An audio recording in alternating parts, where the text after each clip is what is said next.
News 7 Tamil, பொறுப்பும் பொது நலமும். அமெரிக்காவில் கருப்பின இளைஞர் சுட்டுக் கொல்லப்பட்டதை கண்டித்து தொடர் போராட்டம் நடைபெற்று வருகிறது. இந்த நிலையில் வாஷிங்டன் டிவியில் 1000க்கும் மேற்பட்டவர்கள் கூடி போராட்டத்தில் ஈடுபட்டனர்.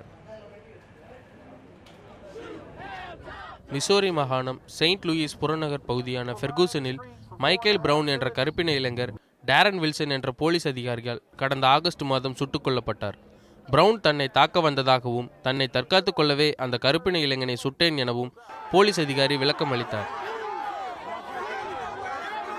துப்பாக்கிச்சூடு சம்பவத்தை கண்டித்து அமெரிக்கா முழுவதும் பொதுமக்கள் போராட்டத்தில் ஈடுபட்டனர். இந்த சம்பவத்தை பற்றி விசாரணை நடத்த அரசு சார்பில் பெருநடுவர் குழு ஒன்று அமைக்கப்பட்டது. டேரன் வில்சன் மீது நீதிமன்ற விசாரணை நடத்த தேவையில்லை என அக்குழு அரசுக்கு பரிந்துரைத்தது. இதனை ஏற்க மறுத்த போராட்டக்காரர்கள் நகரில் தீ வைப்பு உள்ளிட்ட வன்முறை சம்பவங்களில் ஈடுபட்டனர். இதனைத் தொடர்ந்து வில்சன் பதவி விலகினார்.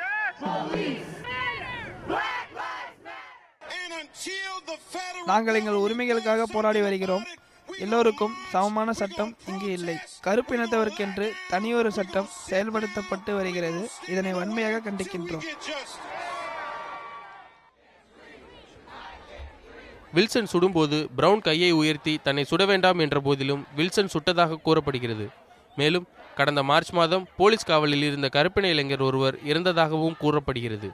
இந்த இருவேறு சம்பவங்களை கண்டித்து நேற்று வாஷிங்டன் டிசியில் கூடிய 1000க்கும் அதிகமான பொதுமக்கள் அரசுக்கு எதிரான கண்டன ஆர்ப்பாட்டத்தில் ஈடுபட்டனர்.